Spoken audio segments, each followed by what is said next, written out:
3 days passed after the first alien message. World leaders argued in emergency sessions while military forces around the globe prepared for the worst. The Valaxian ships remained in position, a constant threat hanging above the planet. Admiral Krelthar grew impatient. The humans were delaying their response, requesting more time for their leaders to discuss terms. He had seen this tactic before on other worlds, creatures playing for time while they moved their limited forces into defensive positions. It never helped them in the end. "Enough waiting," he announced to his command staff. "Begin the first phase assault. Target their primary military installations only. Let's show them the futility of resistance." The 6 destroyer ships moved into attack formation, their weapons charged with a blue glow that could be seen from Earth's surface with the naked eye. Then, without warning, brilliant energy beams lanced downward from the ships. The first targets were remote military bases, an airfield in the Mojave Desert, a naval station in the Indian Ocean, a missile complex in the Ural Mountains. Each was precisely targeted and completely destroyed. In seconds, the energy weapons cut through concrete and steel as if they were paper. In Washington, D.C., President Laura Chen watched the satellite footage of the attacks with a grim expression. The Joint Chiefs of Staff had gathered in the Situation Room, all eyes fixed on the screens showing destruction around the world. 17 bases hit in the first wave, reported the chairman of the Joint Chiefs. No warning. Minimal casualties so far. They seem to be targeting hardware, not people. They want our military capacity destroyed, not our population, President Chen said. They want workers, not corpses. She turned to face the room.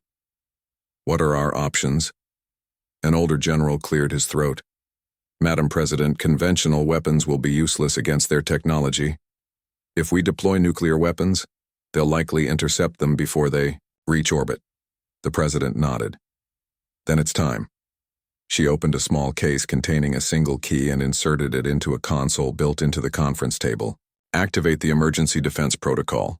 Authorization Chen Zulu Victor 9. Around the world, in deep underground facilities and hidden bunkers, systems began powering up. Technologies that had been developed in secret for decades finally emerged from the shadows. In Eastern Europe, Major Daniel Carter and his platoon huddled in the ruins of what had once been a forward operating base. The alien beam had sliced through their main building like a hot knife through butter, but somehow missed the barracks where they'd been sleeping. Now they were pinned down as alien dropships descended from the larger vessels. "Here they come," whispered Sergeant Kelly Peterson, peering through binoculars. "Some kind of landing craft. I count 6. No, 7 of them." The dropships were sleek and predatory, resembling manta rays as they glided down through the atmosphere. They landed in a clearing about a mile from the ruined base, and ramps extended from their sides. Alien soldiers emerged. Tall, armored figures with forearms carrying weapons that pulsed with the same blue energy that had destroyed the base. "What's the play, Major?" asked Corporal Luis Ramirez, checking his rifle even though they all knew. Conventional bullets would likely be useless.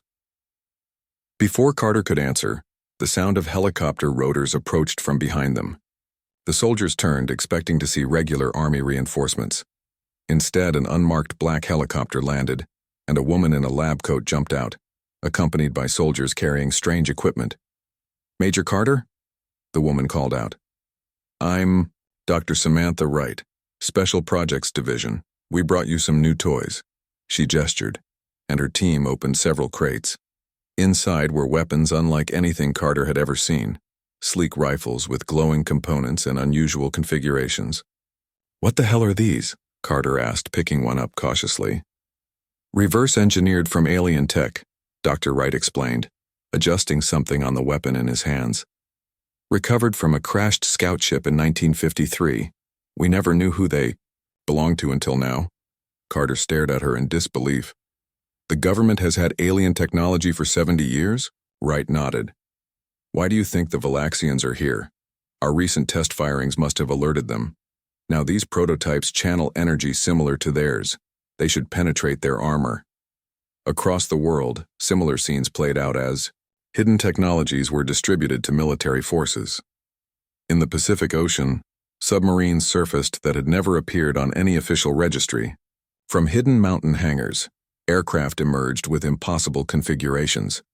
In orbit, stealth satellites that had been disguised as space debris suddenly activated, revealing weapon systems that no public space program had ever acknowledged. Admiral Krelthar received increasingly disturbing reports from his ground forces. What should have been easy victories were turning into fierce battles.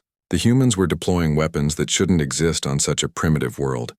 Energy shields, directed pulse weapons, even limited gravity manipulation technology. Impossible, he muttered, studying the battle reports. The intelligence was clear. This species barely managed to reach their own moon. They shouldn't have this level of technology. In a small town in the American Midwest, high school physics teacher Peter Jackson gathered his students in the school basement. The town had so far been spared from direct attack, but alien scout ships had been spotted in the region. The aliens use quantum-based communication relays, he explained, showing them components he had gathered from the science lab and local electronics store. But that makes them vulnerable to specific electromagnetic pulse configurations. The students looked at each other in confusion. "Mr. Jackson," asked one, "how do you know this stuff?" Jackson smiled sadly. "I wasn't always a teacher, Emma. Now let's build some EMP devices to disrupt their communications." Within hours, the students had assembled dozens of improvised devices. When an alien scout ship passed over their town that evening, they activated them simultaneously. The ship lurched in midair, its systems momentarily confused, before crashing into an empty field. Similar stories of human ingenuity emerged worldwide. Farmers used modified irrigation equipment to disrupt alien sensor systems. Computer programmers identified patterns in alien transmission codes and created viruses that caused their systems to report false information. Even children contributed, using simple mirrors to confuse the optical targeting systems of alien drones. On the dominant will, Admiral Krelthar's personal shuttle prepared for launch. He had decided to observe the ground campaign personally, certain that his officers were exaggerating the human resistance. As the shuttle departed from the flagship, surface-to-space missiles, technology that hadn't been registered by their initial scans, locked onto his vessel. "Evasive maneuvers," his pilot shouted, banking hard as the missiles approached. The shuttle barely escaped, one engine damaged by a near miss. As they limped back to the flagship, Admiral Krelthar stared down at the planet with new respect and growing alarm. "The intelligence was wrong," he said quietly. "These humans, they've been hiding their true capabilities. But why? And for how long?" He didn't know it yet, but the answers would shake the foundation of everything the Valaxians believed about Earth and its supposedly defenseless inhabitants. The massive ships appeared suddenly at the edge of the solar system. They moved with impossible speed, crossing the distance from Neptune to Mars in just 2 days. There were 7 of them in total, 6 destroyers surrounding one enormous vessel that dwarfed everything humanity had ever built. Their hulls were dark gray with pulsing blue lines running across their surfaces like glowing veins. Admiral Krelthar stood on the command deck of the Dominant Will, the flagship of the Valaxian fleet. His 4-fingered hand tapped rhythmically against the viewing console as he studied the blue-green planet displayed on the main screen. Earth, the 17th world marked for conquest by the Expansion Council, and likely the easiest yet. "Primitive defenses," he noted, his voice a low rumble as he addressed his bridge crew. "Basic satellites, minimal weapons platforms, no unified defense grid." He zoomed in on a space station orbiting the planet. "Look at that. They're still using chemical propellants and solar panels." His second-in-command, Sub-Commander Vex, reviewed the scan data beside him. "The locals call themselves humans. Our intelligence suggests they are fractured into nearly 200 independent political units. No unified planetary government." Admiral C. Krelthar's mouth tentacles twitched in what passed for a smile among his species. "Then this will be even easier than the Council predicted. Begin the approach." 500,000 miles away on Earth, alarms blared throughout the underground complex of the International Space Defense Command. Commander Susan Wells sprinted from the break room to the main operations center, coffee splashing from her mug, onto the polished floor. The massive room was filled with rows of monitoring stations, all staffed by military personnel from a dozen nations. A giant screen dominated the front wall, currently showing 7 unknown objects moving toward Earth. "Status report," she demanded, taking her position at the command station. A young lieutenant looked up from his console. "7 objects, ma'am. Definitely not asteroids. They're moving under power and adjusting course. Current speed suggests they'll reach Earth orbit in under 6 hours. Have we tried communication?" "Yes, ma'am, all frequencies, no response." The elevator doors at the rear of the room opened and General Frank Phillips entered. Everyone immediately stood straighter as he approached. At 62, the general was still an imposing figure, tall and broad-shouldered with a closely trimmed white beard and eyes that missed nothing. "Tell me we know what those things are, Commander," he said. Susan shook her head. "No, sir, but they're moving too fast and too deliberately to be natural objects." The general stared at the screen for a long moment. "We need to inform the Security Council and activate the Galileo Protocol." Susan's eyes widened. The Galileo Protocol was theoretical, procedures developed for humanity's first contact with extraterrestrial intelligence. She never thought she'd see it implemented in her lifetime. "Yes, sir," she replied. "Should we move to defensive posture?" The general nodded. "Alert all combined forces, quietly. Let's not start a panic, but I want everyone ready." Within the hour, military bases around the world went on high alert. Fighter pilots sat in their cockpits waiting. Missile submarines silently moved into strategic positions. In the skies above, satellites adjusted their positions to track the approaching vessels. At the Global Communications Center in Geneva, Dr. Alan Grant worked frantically with his team to prepare first contact messages in every conceivable format. Mathematics, simple pictograms, basic linguistic patterns, anything that might help establish communication. "They must have detected our radio and television signals," he told his colleague, Dr. Maria Diaz. "We've been broadcasting our presence for over a century." Maria nodded as she programmed another message sequence. "Let's just hope they're here to say hello and not goodbye." In orbit, aboard the experimental spacecraft USS Defiant, Lieutenant Olivia Ross observed the approaching ships through the vessel's advanced sensors.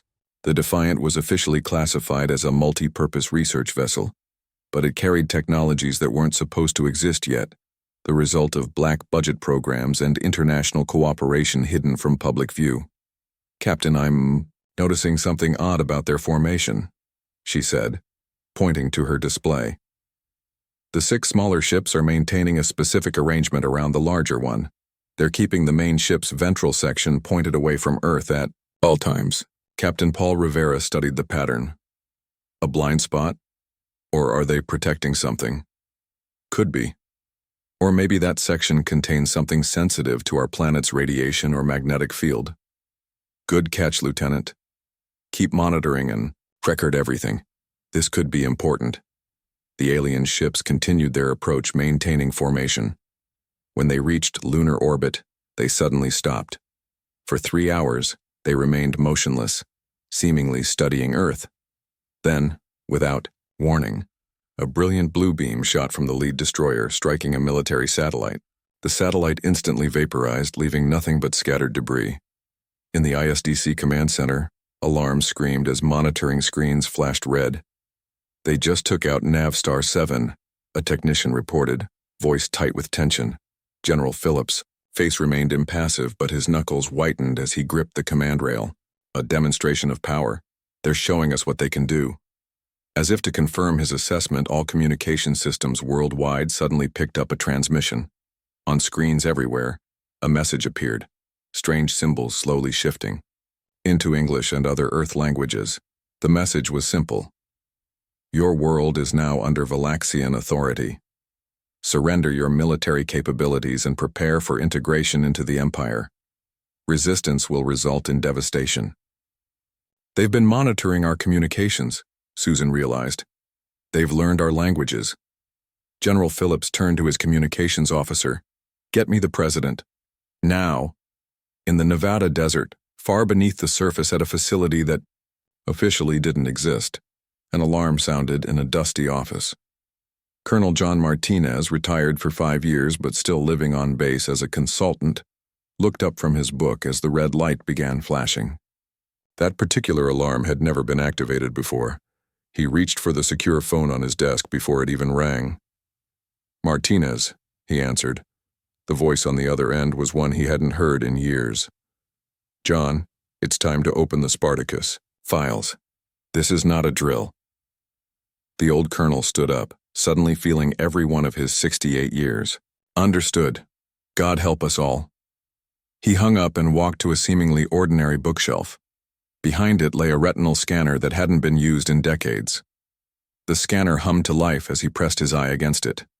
After a moment, the entire bookshelf slid aside, revealing a steel door with an ancient keypad.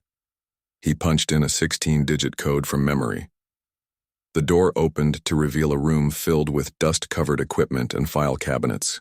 In the center stood a table with a single folder marked Project Spartacus First Contact Defense Initiatives. As Colonel Martinez opened the folder, the first alien ultimatum was being broadcast worldwide.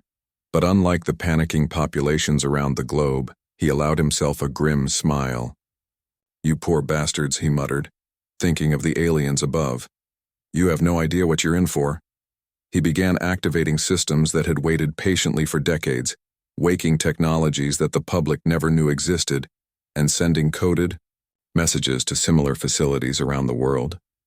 The aliens thought Earth was defenseless. They were about to learn how wrong they were. 2 weeks into the invasion, Admiral Krelthar paced the command deck of the Dominant Will.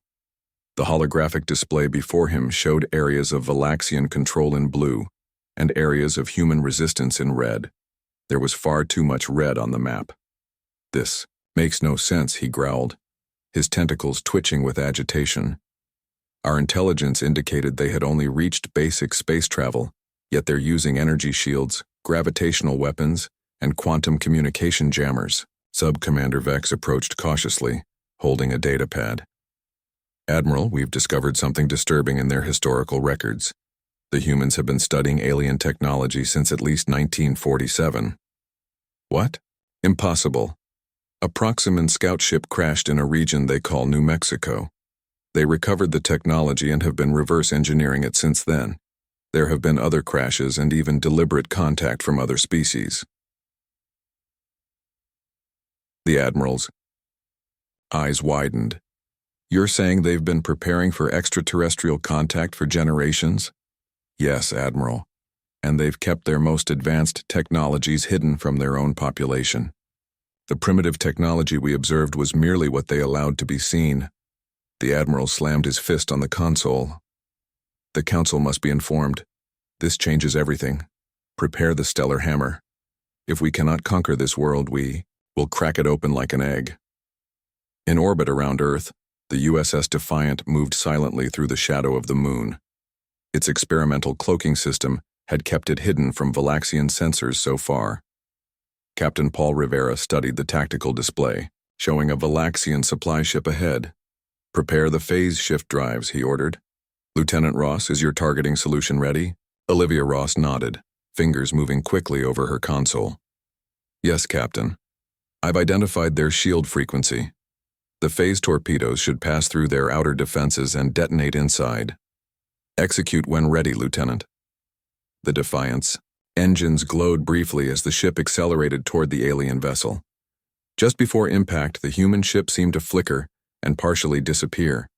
2 torpedoes launched, seeming to pass through the Valaxian shields as if they weren't there. Moments later, explosions ripped through the alien ship's hull from within. "Direct hit," Ross called out. "Their shields are down. Boarding teams ready." "Launch the shuttles," Rivera ordered. "Recover whatever intelligence you can and plant the tracking devices. We need to know what that flagship is planning." The mission was a success. Not only did they capture valuable alien technology, but the tracking devices placed aboard shuttlecraft being returned to the flagship would allow Earth forces to monitor the Valaxians' communications. Deep beneath the Antarctic ice, Dr. Elizabeth Hayes watched as enormous machinery hummed to life around her. The facility stretched for miles in all directions, built in secret over decades by a coalition of world governments. Even most of the workers who had constructed it believed they were building a research station or weapons testing facility. Only a handful knew its true purpose.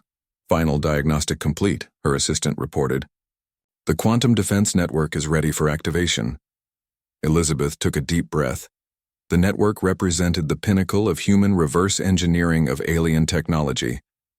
A planetary shield system that had been in development since the 1960s, built with components smuggled from a dozen different black sites around the world. "Begin the activation sequence," she ordered. "Start with coverage of major population centers, then expand to full planetary shield as capacity allows." Around the world, hidden emitters buried in mountains, submerged in oceans, and disguised as ordinary buildings powered up. An invisible energy field began to form in the upper atmosphere, spreading slowly like ripples in a pond. In space, a new wave of Valaxian reinforcements arrived through faster-than-light travel. 5 fresh destroyer-class ships appeared at the edge of the solar system and immediately began moving toward Earth. Admiral Krelthar watched with satisfaction. These ships carried enough firepower to end any resistance. As the new ships approached Earth's atmosphere, they suddenly crashed against an invisible barrier. Their hulls crumpled like paper toys, energy discharges flaring across their surfaces. Within minutes, all 5 ships had been destroyed without a single human weapon being fired. "What happened?" Krelthar demanded, staring in disbelief at the tactical display. "Unknown, Admiral," a junior officer replied, voice shaking. "It appears the humans have some kind of planetary shield system. Our ships couldn't penetrate it." The Admiral's face darkened with rage. "Impossible. No civilization at their development stage could create a planetary shield. Even the Valaxian Empire doesn't have that technology." But the evidence was undeniable. Somehow the humans had deployed defensive capabilities that exceeded anything the Valaxians possessed. In Washington, D.C., President Laura Chen met with her military advisors. The room was tense, but filled with cautious optimism. "The Antarctic shield is holding," General Phillips reported. "Dr. Hayes says it will reach full planetary coverage within 48 hours. That should prevent any further Valaxian landings." "And the alien forces already on the ground?" the president asked. "We're making progress. The reverse-engineered weapons are effective and our forces are adapting quickly. Major Carter's team in Europe has recaptured 3 major cities in the past week alone." The president nodded. "And what about Operation Thunderstrike?" "Ready for your authorization, Madam President. The fleet is assembled behind the moon. Commander Wells reports all systems are go." President Chen closed her eyes. Briefly, Operation Thunderstrike would reveal humanity's final secret, the true extent of their space capabilities. Once launched, there would be no going back. "Give the order," she said firmly. "It's time to take the fight to them." On the dominant will, Admiral Krelthar received more troubling news. The tracking devices planted by humans during the supply ship raid had been discovered, but not before they transmitted significant intelligence back to Earth. Even worse, the devices had been built using technology that appeared to be based on Valaxian designs. "How is this possible?" he demanded. "How could they have our technology?" The answer came from an unexpected source. A junior analyst approached nervously, holding an ancient data file retrieved from their archives. "Admiral, I found something. According to this record, a Valaxian exploration ship went missing in this sector over 70 Earth years ago. It was assumed destroyed by a solar flare, but..." Krelthar's eyes widened. "They captured it, studied it. All this time they've been learning about us while we knew nothing about them." His thoughts were interrupted by alarms blaring across the command deck. The tactical officer's voice was tight with panic. "Admiral, multiple contacts emerging from behind this planet's moon. It's a fleet, sir. A human fleet." On the main view screen, Admiral Krelthar watched in stunned silence as dozens of ships appeared. They bore human markings but incorporated technologies from multiple alien civilizations, including Valaxian designs. At the front of the formation was a massive vessel, unlike anything he had ever seen. The UNES Excalibur, Earth's first true interstellar warship, led the human counterattack, and aboard it, Commander Susan Wells sent a simple message to the Valaxian flagship. Admiral Krelthar, you thought Earth was defenseless. Now it's time to show you exactly what we're capable of. Operation Thunderstrike began with a sight no alien had expected to see. A human fleet emerging from behind Earth's moon. 57 vessels of various sizes moved in perfect formation, their hulls gleaming in the sunlight of space. At the lead was the UNS Excalibur, nearly half the size of the Valaxian flagship but radiating power unlike anything else in the human fleet. Admiral Krelthar stood frozen on his command deck, staring at the tactical display in disbelief. The vessels bore human markings but incorporated design elements from at least a dozen different alien civilizations, including some the Valaxians had never encountered before. Impossible, he whispered. They were supposed to be primitive, divided, easy prey. Admiral, his communications officer called out. We're receiving a transmission from the human fleet. Commander Susan Wells appeared on the view screen. She wore a dark blue uniform with gold trim that no Valaxian intelligence report had ever documented. Admiral Krelthar, she said calmly. This is Commander Wells of the United Nations Earth Space Fleet. You entered our solar system uninvited, attacked our people, and declared your intent to conquer our world. We gave you multiple opportunities to withdraw. Those opportunities have now expired. The human fleet split into 3 battle groups. The first, led by the Excalibur, headed directly for the dominant will. The second and third groups moved to flank the remaining Valaxian destroyers. All ships, battle stations, Krelthar ordered, shaking off his shock. Launch all fighters. Target the human flagship first. The space between the fleets filled with smaller craft as fighters from both sides engaged. The Valaxian fighters were faster, but the human vessels had unexpected defensive capabilities. Energy shields flickered as they absorbed weapons fire, and counterattacks came in the form of weapons the Valaxians had never encountered. On the ground, the tide had also turned. Colonel Greg Johnson led a coalition force pushing through the streets of New York City. The human soldiers wore powered armor suits that enhanced their strength and speed, allowing them to face the 4-armed Valaxian troops on equal terms. Push forward to Central Park, Johnson ordered through his helmet comm. Their command center is there. His soldiers advanced, using portable force field generators to create temporary cover. When Valaxian troops fired their energy weapons, the humans responded with gravity manipulation devices that lifted the aliens off their feet, making them easy targets.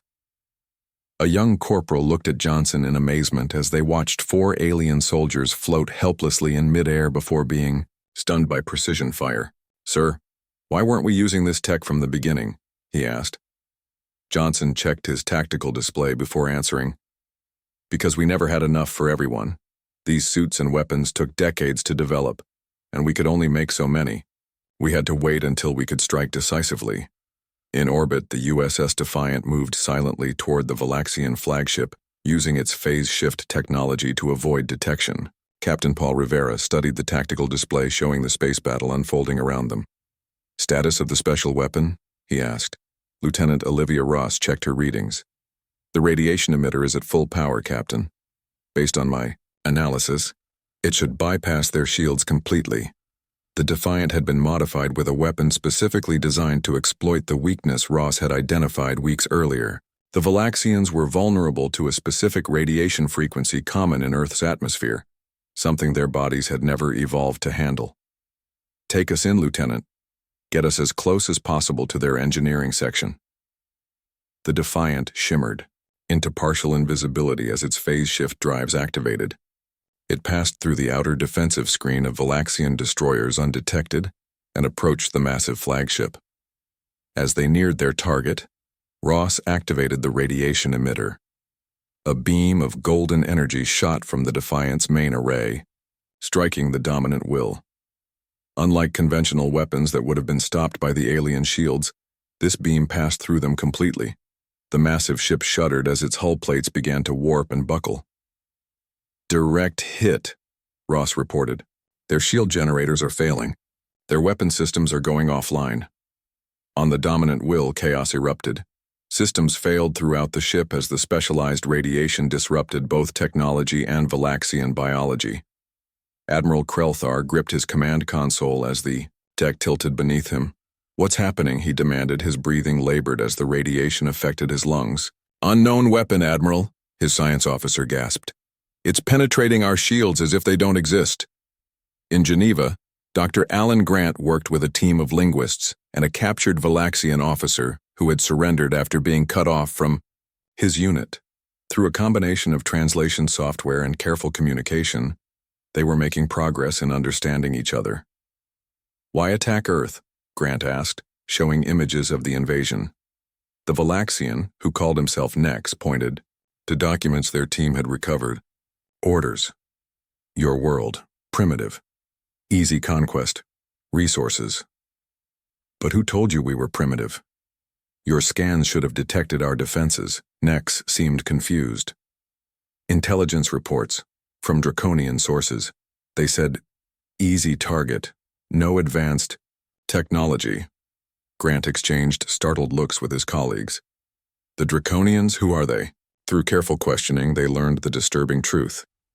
The Draconians were another alien empire, longtime rivals of the Valaxians.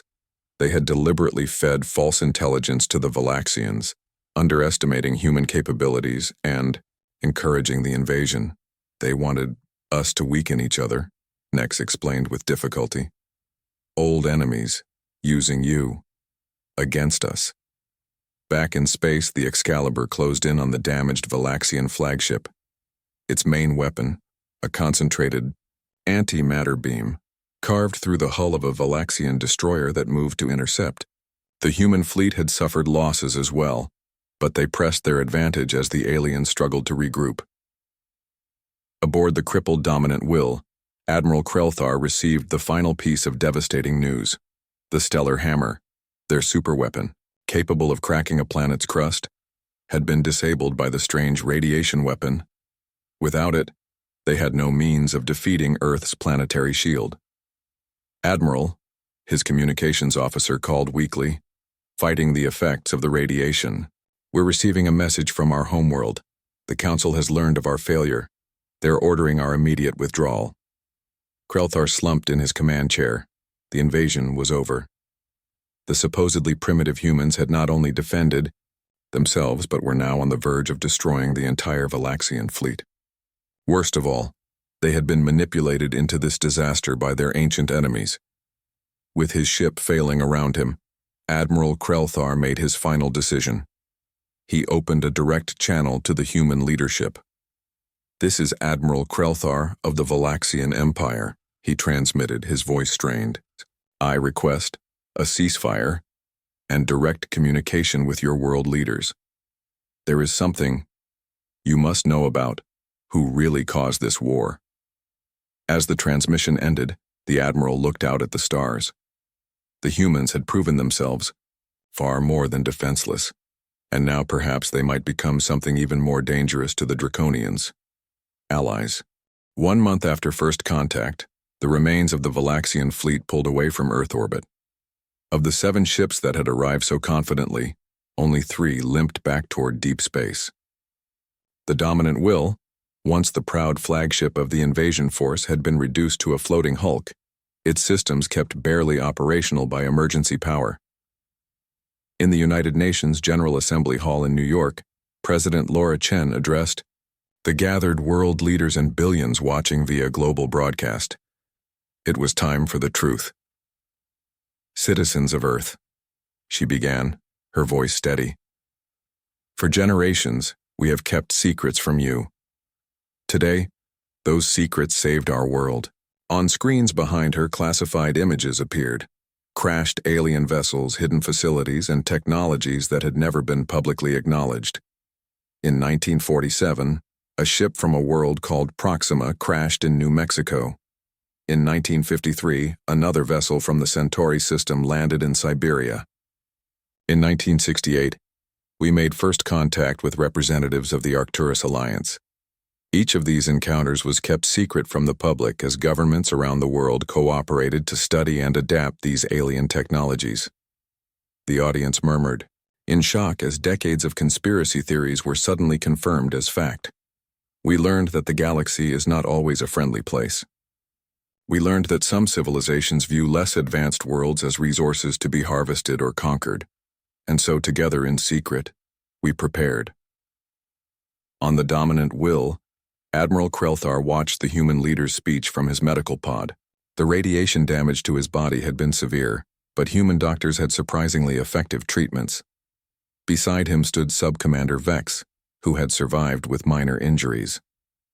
"They are revealing everything," Vex noted. "All their secrets laid bare for their own people to see." Krelthar nodded weakly. "A united front against what's coming next. They understand the threat better than we did."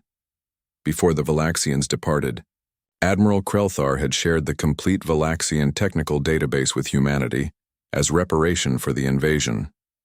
More importantly, he had provided detailed intelligence on the Draconians, the manipulative species that had engineered the conflict between Earth and the Valaxian Empire. The Draconians were masters of manipulation and had spent centuries playing galactic powers against each other. They had deliberately fed the Valaxians false information about Earth, knowing the humans were far more advanced than they appeared. The resulting conflict was meant to weaken both sides, making them easier prey for future Draconian expansion. In orbit, Captain Paul Rivera stood on the observation deck of the newly repaired USS Defiant. Beside him was Lieutenant Olivia Ross, recently promoted to captain and awaiting her new command. "Hard to believe it's only been a month," Rivera said, looking down at the blue planet below. Ross nodded. "Even harder to believe we're now allied with the same aliens who tried to conquer us." "The enemy of my enemy," Rivera quoted with a slight smile. "The Draconians have been playing this game for centuries. They didn't expect us to compare notes and figure out their plan." Below them, Earth was changing rapidly. With the secrecy lifted, hidden technologies were now being integrated into everyday life. Cities were being rebuilt with force field protection systems. Vehicles were being converted to use gravity propulsion. Medical facilities were implementing healing technologies previously reserved for the elite and military. At a solemn ceremony in Geneva, General Frank Phillips and the surviving Valaxian subcommander Vex signed an official peace treaty. The document formally ended hostilities and established a mutual defense pact against the Draconians. "Our peoples have more in common than we realized," Vex said during the ceremony. "We were both manipulated by forces that wanted us destroyed. Together, we will be stronger." In the Antarctic facility, Dr. Elizabeth Hayes worked side by side with Valaxian engineers to enhance the planetary shield system. Using combined knowledge, they had already doubled its effectiveness. The Draconians typically wait 5 standard years before targeting a weakened civilization, one of the Valaxian technicians explained. "That gives us time to prepare." "They won't find us weakened," Hayes replied with determination. "They'll find us ready." In what had once been a hidden facility in Nevada, now converted into a public space academy, Captain Olivia Ross walked through the hangar bay toward her new command. The ship before her was unlike anything built before, a perfect fusion of human ingenuity and Valaxian technology. "The UNES Defender," announced the shipyard director proudly. "First of our new Guardian-class vessels, faster than anything the Valaxians have, with shields that can withstand Draconian weapons fire." Ross ran her hand along the sleek hull. "And my mission? Diplomatic contact with other civilizations. President Chen wants to build alliances before the Draconians realize their plan failed. You'll be carrying representatives from both Earth and the Valaxian Empire." Across the solar system, new defense platforms were being constructed. Some in Earth orbit, others around Mars, Jupiter, and Saturn. Each incorporated technology from multiple alien sources, creating defenses unlike anything seen before in the galaxy. On the day of launch, the UNES Defender prepared to leave Earth orbit. Captain Ross stood on the bridge, looking at her mixed crew of humans and Valaxians working together at their stations. "Course is set, Captain," reported her human navigator. "The Arcturus system awaits." "Engines at full capacity," added her Valaxian engineer. "Ready when you are." Ross took a deep breath and gave the order. "Take us out nice and steady." As the Defender pulled away from Earth, it passed one of the new defense platforms. Massive and imposing, it represented the truth that the rest of the galaxy was now learning. Earth was not defenseless. It never truly had been. The ship accelerated toward deep space, carrying humanity's message to the stars. Earth was no longer hiding its strength. The time for secrets was over, and any civilization that mistook Earth for an easy target would discover, just as the Valaxians had, exactly what humans were capable of when threatened. In the vastness of space on the edge of the solar system, automated sensors detected unusual energy readings. The Draconians had sent a scout ship, arriving earlier than expected to assess the results of their manipulation. The scout found something unexpected: a solar system bristling with defenses, a combined human-Valaxian fleet patrolling the outer planets, and a powerful shield surrounding Earth itself. The scout ship immediately turned and fled back to Draconian space. Its message was clear and would send shockwaves through the Draconian High Command. The plan had failed. Earth and the Valaxians had discovered their manipulation, and instead of weakening each other, they had emerged stronger, united, and fully aware of the threat lurking in the darkness of space. The game had changed. The hunters had become the hunted, and humanity was ready.